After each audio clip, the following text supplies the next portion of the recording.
আসসালামু আলাইকুম। আজকে আপনাদের এমন একটা জিনিস দেখাই।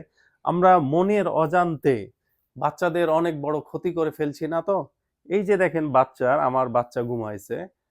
আমি অথবা আমার ওয়াইফ অথবা অন্য কেউ বা বাচ্চা নিজেই হয়তো ফোন দেখতে ফোনটা এখানে রেখে দেয় অনেক সময়। বা কোনো ফ্যামিলিতে এই জিনিসটা করে। তো এইটা করলে কি হয় যে এই ফোনের যে রেডিয়েশন আছে, মাইক্রোওয়েভ আছে, এটা বাচ্চার মাথার মধ্যে ঢুকে যায়। সাধারণত যেসব বাচ্চাদের বয়স ২০ বছরের কম, এদের মাথার খুলিটা খুবই নরম থাকে। ফলে মাইক্রোওয়েভ এবং রেডিয়েশন বাচ্চার মাথার মধ্যে সহজেই ঢুকে পড়ে।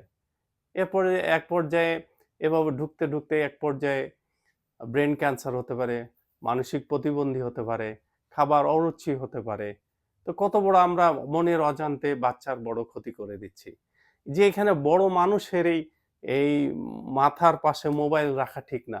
সেখানে বাচ্চার তো আরো ভয়ানক অবস্থা। তা আমরা চেষ্টা করব এই কাজটা বাচ্চার মাথার কাছে যেন মোবাইল না থাকে। বাচ্চাকে যত সম্ভব মোবাইল না দেওয়া। ভিডিওটি ভালো লাগলে অন্যের উপকারী মনে হলে আপনারা সবাই শেয়ার করবেন প্লিজ।